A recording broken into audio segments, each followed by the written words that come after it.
Good morning mga ka-teamworks. Isa na naman po mapagpalang araw ngayong araw ng linggo. Samahan niyo po kami ngayong buong maghapon dyan sa kliyente namin sa Barreto.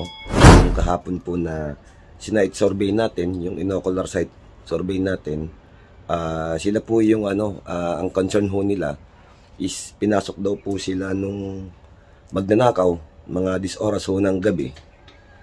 Hindi ho nila kilala kung hindi nila namukaan kung sino po yung pumasok sa kanilang bahay. Ganun pa man na medyo nangangamba po sila, syempre, or nanguhula kung sino po yung taong yan. Kaya po tumawag po sila sa ating opisina para magpalagay ng mga CCTV cameras dyan po sa kanilang bahay. So inocular site visit po natin yung kanyang bahay. Napagkasunduan po natin o napagkasunduan po namin nung may-ari is kabitan po sila ng 4 na camera ngayong araw. Yan po. Samahan niyo po kami ngayong araw sa pag-i-install namin ng CCTV dyan sa Barreto. Keep on watching lang po mga ka-teamworks. Maraming salamat po. God bless.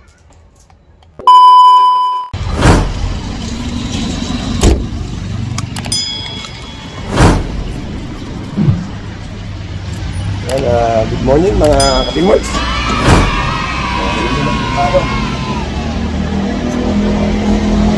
Sa snow.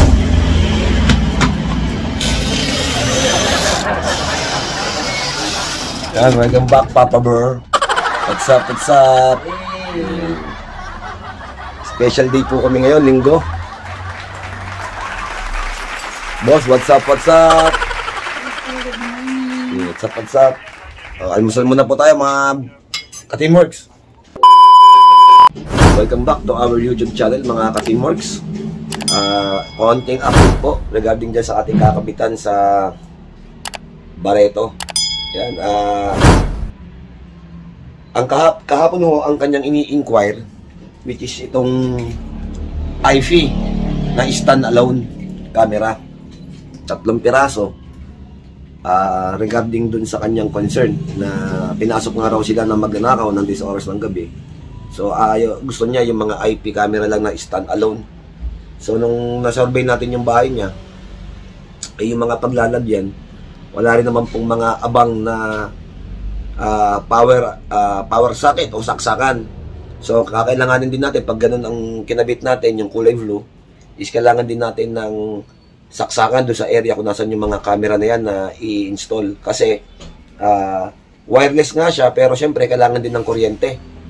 So para hindi ka nagagamit ng kuryente, gagamit po tayo ng PO switch, yung tinatawag na power on Ethernet, power over Ethernet.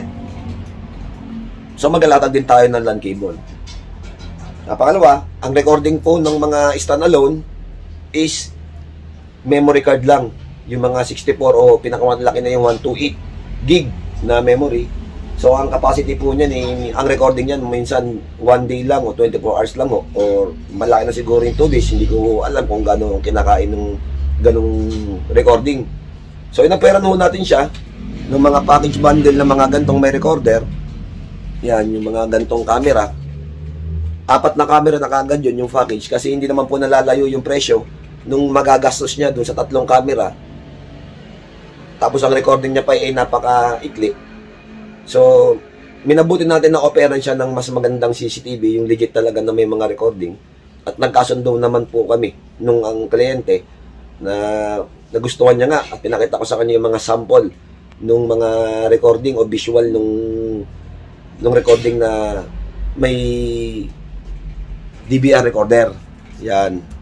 Kasi ito pong DAWA or yung Hikvision, meron na po itong mga tinatawag na motion detection. Lalo na si DAWA, may mga bago po siyang features na tinatawag na AI o yung Artificial Intelligence. Yung Artificial Intelligence, yun po yung nagtatrack sa human and vehicle. Yan, natatrack niya po yung human and vehicle. Hindi na po nasasama yung mga aso o yung mga animals, hayop, lamok. Dati po kasi, sa motion, nadedetect po yung mga langaw, alikabok na gumagalaw, yung mga agiw, nadedetect po ng camera yan kapag gumagalaw. Ngayon po, si AI, Artificial Intelligence, is nadedetect na lang po niya yung human and vehicle. Kasi po sa loob po ng chipboard nito, nag-create po si DAWA ng hologram o 3D na tao at saka sasakyan. So ano pong gamit nun? Ang gamit po ng AI o Artificial Intelligence, kapag napunta po kayo sa AI settings, mabilis pong ibinibigay ng DVR recorder yung mga natrack niyang tao at saka sasakyan lang. Pero nare-record pa rin po naman syempre yung mga asong dumadaan, yung mga kumakalat na aso dyan. Lahat po nare-record niya. Meron pa rin po siyang old feature na playback, yung tinatawag na pag magpe-playback ka, yung from 0 to 24 hours is nadudun pa rin. Yung picture po ng AI, isang shortcut key lang po yun para hindi ka po mag-isa-isa ng playback. Para mabilis niya po maibigay. Example madaling araw ho yun nangyari. Siyempre, kinabukasan, pag magpe-playback ko kayo o magre-review ng CCTV, magsisimula ko kayo ng, example, 12 AM hanggang umaga na yun. So, hihintayin nyo po kung anong oras pumasok yung magnanakaw. So, si AI po, yun yung trabaho. Dahil po tao yung pumasok, may galaw po yung human, so natrack po ng mga camera natin yung patungo ng DVR. So, pag nag-select ka po ng 12 AM hanggang umaga, pag pindot nyo po ng search, lalabas po doon lahat ng taong na-track niya. Eh kung wala naman pong iba na-detect yung camera ng ganung madaling araw, ibig sabihin siya lang po yung lalabas. So napakabilis po ng playback recording na ma-review nyo. Hindi na po kayo mag-i-start nang hihintay nyo pa pong lumabas yung tao kung anong oras pumasok. Kapag nag-search po kayo kay AI, automatic pong ibibigay ni DVR recorder yung footage na nakunan niya na gumagalaw na tao. Nandoon po kaagad. So, mabilis po. Napakadali nyo makukuha yung playback. Yung po ang pinagkaiba nito sa mga old DVRs. Yung tinatawag na WISense, Auto Human and Vehicle Tracking, yun yung nasa AI o Artificial Intelligence. No po. Mas maganda po yun na i-opera natin conforme po dun sa ina-avail niya na yun, na yung kulay blue na IP na standalone camera. Yan po yung kaunting review natin dyan, tips. Maya po, paalis na po kami. Andiyan po yung service, at dyan po yung ating mga kasama sa labas. Medyo nag-aalmusal lang yung iba.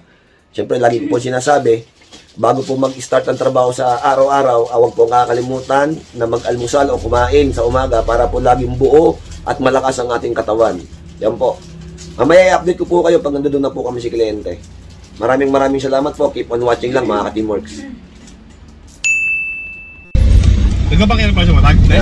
Welcome back to our YouTube channel mga ka-teamworks. Ayan, papunta na po tayo dun sa ating kliyente dito sa Barreto. Yung kakabitan natin ng 4 na camera, yan. So bayabayan nyo lang po ang aming pagtatrabaho ngayong araw. Ayan, buo na naman ng team. Papa Boom, guys! Evan Espirito, the driver. Anthony! A.k.a. Gary V. Master! Yan. Kompleto na po ang aming team. Isa naman pong masayang linggo to.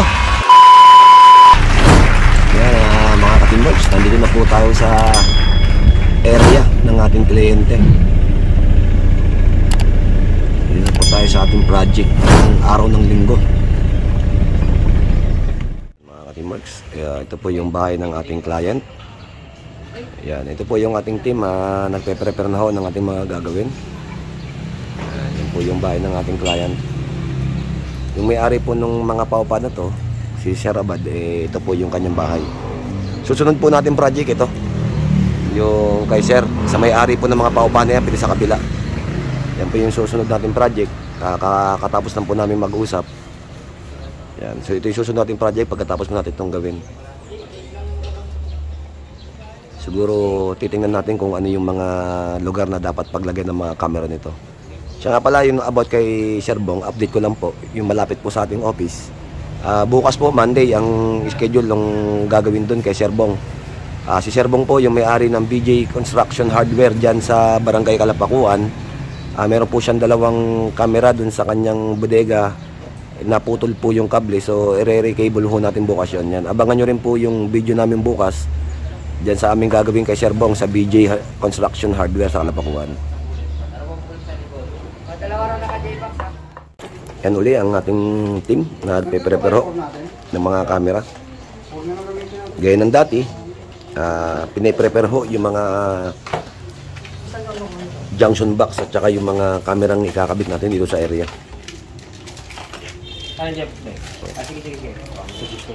Update tayo mga ka-teamwork. Yung isang camera ho na ikakabit natin dito banda sa area.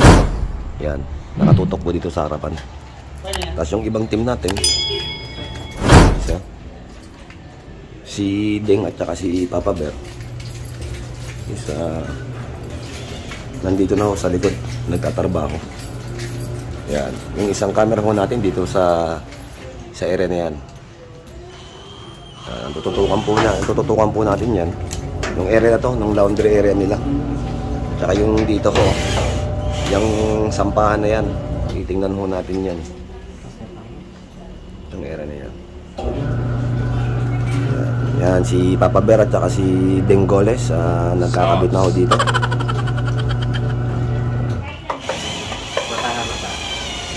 Diyan po natin ikakabit yung isang camera. Kabitan natin yan ng waterproof junction box. Yan. Yan po, silyado po yan.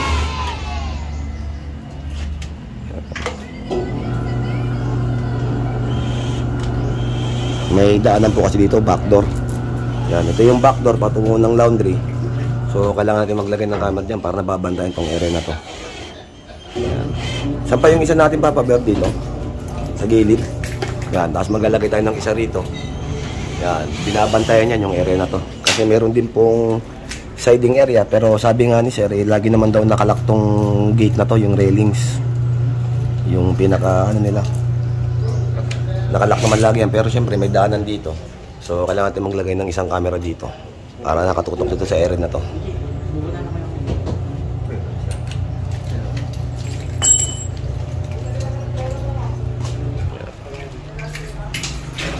Tanungin natin yung kabilang team.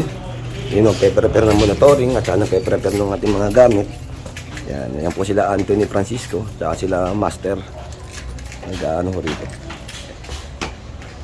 Pasok na kasi sa loob. Yung area. Mga ka-teamworks, susunod, ewan ko kung this week. Ito naman yung susunod natin project, yung bahay mismo ng may-ari ng mga paupahan na to. Yan, mga paupahan na yan. Abangan nyo rin po sa aming videos. Yung gagawin namin dito sa bahay ng may-ari. Yan. Kakabitan ho din natin yan. Kausap natin sila kanina. Okay na ho yung naging usapan namin. So busy lang po sila ngayong araw. Sunday po kasi ngayon. Sabi ko nga rin actually pag Sunday po is sarado po kami at walang operation. Kaso dahil nga po sa tawag dito is urgent. So atin pong ginawa kaagad. So abangan nyo po yung video natin dito sa may-ari. Sa kabila. Nalagyan din ho natin ng CCTV yan. Yung perimeter niya, isisecure natin yan hanggang doon sa loob. Malawak po kasi yung loob niya, malaki yung bahay ni Sir. Yung may-ari, malaki. So ito, mga paupahan niya po to. Yan, mga nakaupa po ito yan dito. Yan, kinakabit na po ni Papa Bear tsaka ni Dengoles yung camera dito. Yan, dito may camera dito. So ayan po, pinag-prepare na ni Anthony yung mga gagamitin ng aparatus, yung mga items natin, at kukunan ulit natin yan ng montage at saka photodocs para sa ating filing. Po. Kailangan po lagi may filing para sa report. Yan po, si Master busy gumagawa ng ano natin dito. Yan. Nagsisimula na ako.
onting review tayo. Ito yung XBR recorder. Ito, yan. Itong XBR recorder na to is 4 channel 1080p. Yan, Wesense na po siya. Meron siyang ayan, yung naka-hologram, auto human and vehicle tracking. Natatrack niya po yung tao at saka yung sasakyan. Napupunta po yan sa AI, yun ay tawag na artificial intelligence. Yan, ito yung recorder natin. Yan, at ito naman yung centralized power supply. Yung centralized power supply natin, ito ay 12 volts. Yan. Makita. Yan, 12 volts. 12 volts, 5 amperes. Yan, 4 channel. Usable po ito. Yan. Lahat po nung kada wire, camera 1, camera 1, camera 2, camera 3, camera 4. Dito po tutusok yung negative, positive. Yan, may on-off po ito. Yan, ganun yung on-off. Ito yung centralized sa ating power supply. Yan. Tapos sa camera, ito po yung eyeball camera, yung flat surface. Nakaganyan ho yan. Kung maririnig nyo, metal ceramic ho yan. Hindi ho yan plastic casing. Ayan. Metal ceramic ho yan. Hindi yan yung kagaya ng mga plastic na ilang buwan lang naninilaw na ho. Ito ho, metal ceramic ho to. Ayan ho. Bakal. Para po mas matagal ang buhay nung yung camera. Anong pinagkaiba ho nito sa plastic? Yan, makikita ho nyo yung pinagkabitan ng wire. Ayan, ng eyeball, yung pinakabola. Meron po yan rubber, sealed. Kahit o checkin nyo yung mga kamerang kagaya nito na plastic, makikita nyo wala ho niyan yung sealed na yan. So ibig sabihin, secure po yung lente. Hindi ho ganun kadaling masisira. Ayan, masisira. Ayan. Ito yung indoor na tinatawag eyeball. Yan. Ito naman yung bullet na metal ceramic. Yan. Ito yung weatherproof sa labas. Yan. Specs nito is 2MP 1080p Full HD. Yung IR nya, yung tinatawag na night vision, 20 meters IR distance. Yung panggabi nya na nagwa-black and white, yung night mode. Yan. 2MP po ito na standard camera. Yan. Matibay po ito. Weatherproof. Subok na tumatagal. Ilaban mo man sa iba. Kasi po yan is mga metal ceramic yung casing nya, hindi ho plastic casing. Yan. Pakikita ko sa inyo pag nasa office tayo mamaya. Tatry kong ipakita sa inyo yung plastic nito. Yung mga plastic na naninilaw at pagka pinasok ko ng tubig is nasisira. Ito kasi silyado po yan, sealed po lahat yan. Walang papasukan yung tubig. Kaya po matibay siya. Garantisadong matibay yung metal ceramic casing. Long lasting life guaranteed ho yan. Yan ho yung ating review sa ating mga kamerang ikakabit, tsaka ating recorder at centralized power supply. Yan mga ka-teamworks, unting update. Bukas ho, abangan nyo uli ang aming video rin. Yan po kay Sir Bong. Si Sir Bong po, siya po yung may-ari ng BJ Construction Hardware dyan sa Barangay Kalapakuan. Yan. Yung kahapon po na check natin yung kanyang mga DVR na unit na ating ginawa. Bukas ho, naka-schedule po sila Monday. Ang gagawin po natin dyan is lalatagan ho natin ng bagong cabling yung dalawang camera niya dun sa papuntang bodega. Medyo malayo rin po yun kung daw nagkakamali, nasa 20 meters ho pataas yung layo ho magmula dun sa monitoring area sa hardware patungo dun sa mismong bodega nila sa likod. Kasi halos letter U po yun eh. From hardware, lalabas na po ng kanto, iikot, papasok uli ng kanto, papasok ko sa loob ng bodega. So medyo malayo ho yung area. Ang naging problema po nun, ang sabi po sa akin ni Sir Bong is kinagat daw po ng aso yung kable nila. Hindi ko alam kung paano ho naabot yun. Tapos naputol, tinipan lang ho nila, hindi na ho gumana yung unit. So syempre, ang number one doon, syempre putol na yung kable, hindi na ho gagana. Tatry ho natin latagan po kasi tingnan natin kung yun lang po yung naging problema. Tapos yung DVR recorder nila kahapon doon sa hardware na yon is blackout po yun. Napagana na rin ho natin kahapon yun. Yun po yung na-repair natin kahapon sa video. Bukas ho, abangan nyo yung upload namin na video dyan sa pagre-repair namin kay Sir Bong sa BJ Construction Hardware sa Barangay Kalapakuan. Tingnan natin kung ano pa yung mga na-damage dun sa kanilang CCTV unit. Update din po dun sa CCTV nila, hindi rin po kami yung nagkabit nun ng unang-una. ang details po na ibinigay sa atin ni Sir Bong, hindi na rin po nila makontak yung dating nagkabit. Kasi hindi ko alam kung nagka-problema sila. Private na ho nila yon. Hindi na rin daw nila makontak yung taong nagkabit po ng CCTV nila. Kaya hindi na po nila mapa-repair doon o mapa-warranty doon sa nagkabit. So bukas abangan nyo po sa aming upload yung gagawin dyan sa BJ Construction Hardware sa Barangay Kalapakuan. Abangan nyo lang po mga ka-teamworks. Baka sakali makapulot po tayo ng onting detalye o onting tips dyan sa pagre-repair ho ng mga sira nilang camera. Ayan, maraming salamat po mga ka-teamworks, mga boss madam. Keep on watching lang po sa aming YouTube channel. Pakisubscribe na rin po ang aming channel. Yan mga ka-teamworks, onting tips and idea po tayo. Re-review ho natin yung XBR recorder ni Dawa. Yan, ito po yung XBR. Ito po yung XBR recorder ni Dawa na 4 channel. Yan po, 4 yung slot sa likod. Analog type. Yan. Ito po yung buong XBR recorder. Yan. Ito po yung board niya. Yan. Gaya nung nakaraan, pinakita ko yung technique ng pagre-reset. Wala hong reset button yan. So, ito ho yung makikita ba? Yan. Yung J108. Yan po yung J108.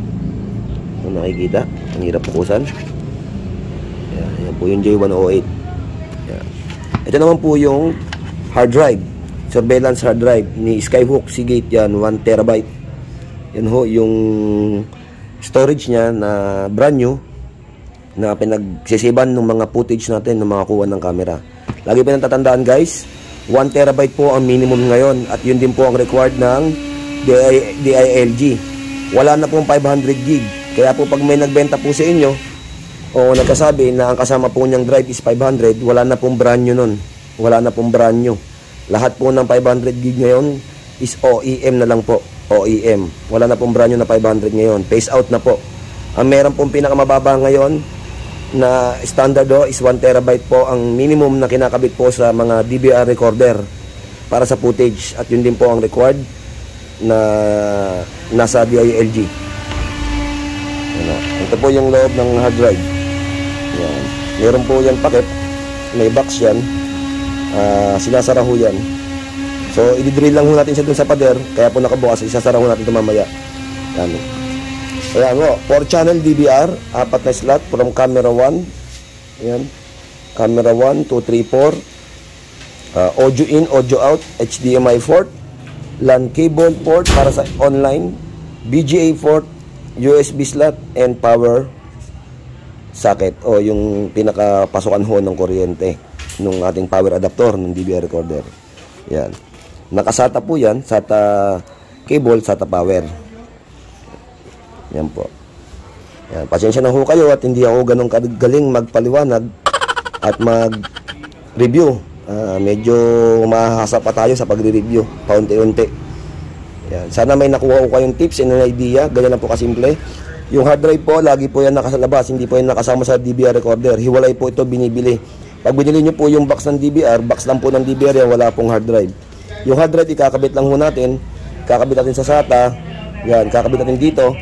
SATA line, papunta sa SATA. Ibig sabihin yan po yung naglo-load from footage na nakakapture ng ating mga camera. Nilo-load niya rito, papunta ho sa ating storage.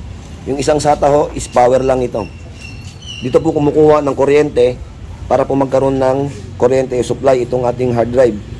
Yung surveillance hard drive. Tinutornilyo po yan sa likod. Yan. Nakikita nyo po may 4 na tornilyo. Yan, hard drive po yan. Ito-tornilyo po maigi yung hard drive. Nakalagay naman po HDD screw. Para po walang alog. Hindi po pwede na naalog o nagalaw po itong hard drive. Magkakaroon po ng problema o sira kapag naalog yung hard drive. So kailangan fitted po siya. Yan, wala pong alog yan. Ganun po. Yun po, sana na meron kayo natutunan sa counting tips. Update naman po tayo dito sa kanilang nilalatagan ng cable sa likod. Yan, nahatak lang ho nila. Yan, nahatakan lang ho nila ng isang cable. Yan, dumaan po sa kisame. Yan po yung isang kable natin lumabas na ho rito. Yan ho yung isang kable ng camera na nakatutok dito sa area na to. Yan. Yung isang camera ho na dito ho nakakabit. lalabas po yung cabling niya sa pinakasulok dyan para po safety. Ayan. Update ko kayo uli mamaya sa mga outcome, yung output ho ng ating trabaho. Ayan, kung ano ang ginagawa ng ating mga kasama rito. Kabit na ho yung isang camera dito sa likod bahay.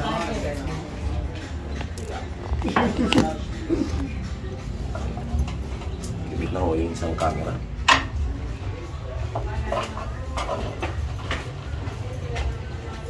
Yung susunod po na camera ito, itatap na ho nila.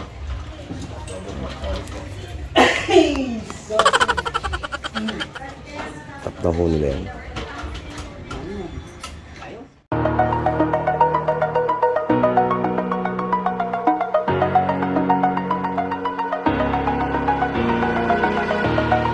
Over the edge, feel like I'm floating through the air. The pain I felt is paid for, all is said and done. Oh, I am restricted, fixed upon the web. I need to kick the habit that my mind is breathing in. Break out, I've got to see. Spent all my life holding all of it closely. I played it innocent, a feel of discontent. I'm finally facing it all, fearless.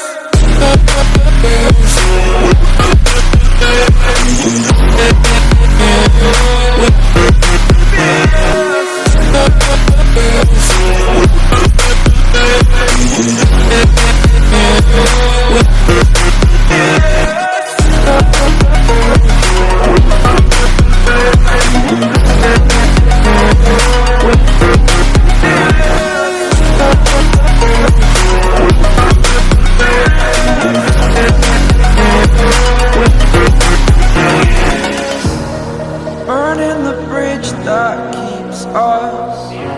I'm here and I'm feeling fearless. Exaggerated, that's what you assume. The story's over now, I must conclude. I am conflicted, watching where I step still, hanging in the balance. Not the life I want to live, I want to take it all. Standing tall, fear I weighed the person you are. Oh, break out, I've got to see.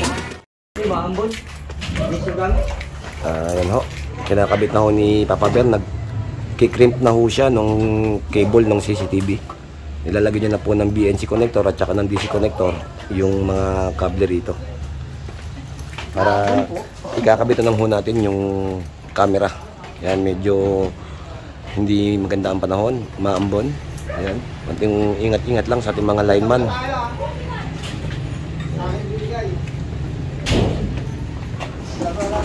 Ayan,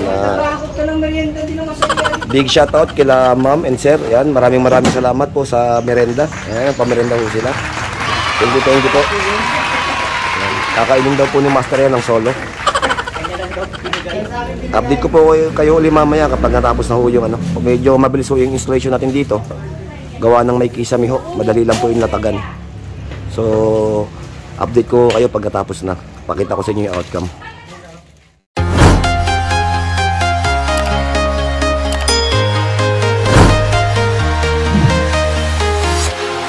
Walking alone, the streets are empty. The only thing I can see is my own silhouette. I'm getting stronger, step by step. The clock is ticking, but there's no time for regrets. I've been flying from town to town, from London to Taiwan. I've been all around the globe, trying to protect your soul. We are heroes tonight. We will fly above the sky. We are heroes tonight.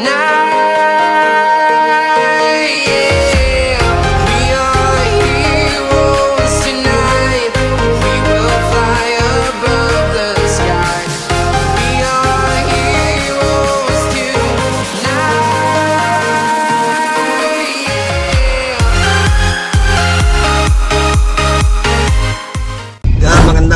uli mga ka-teamworks. Tapos na po tayo dun sa ginagawa natin. Ngayon po, manananghalian na po ang buong team dito sa ating suging kainan dito sa Barreto, kay Makoys. Yan, shoutout sa Makoys. Tapos after po niyan, pupunta po tayo dun sa tropa nating vlogger. Yan, si Boss Regs Vlog Builders. Happy birthday po uli, Boss Regs. Yan, taga Pampanga po sila. Yan, dumayo po sila dito. Nandito po sila ngayon sa Barangay Kawag, dyan sa Sapaw. Kagabi po, nandito sila sa Pundakit, sa San Antonio. Yan, nag-celebrate po sila ng kanyang mga pamilya, ng kanyang kaarawan. Yan, happy birthday po ulit, Boss Regs. What's up, Teamworks? So kakatapos na namin kumain dito sa Makoy's Makoy Canteen. Masarap po yung mga ulam dito. Okay din po ang serbisyo. Ate, kaway ka sa vlog namin. Kaway ka, hello Teamworks. Sabi mo. Mga busog yan, no? Busog yan, busog. Ito lang po yung makikita sa sa Barreto National Road. May ari. Ito yung kasoso lang yan, kasoso. Ayun yung biling ulam. Tapos na po kami kumain ngayon. Pupunta po kami ng Kawag, dun sa Club Morocco. Pupunta po namin si Boss Regs, the birthday boy. Kita-kits po tayo mamaya, guys.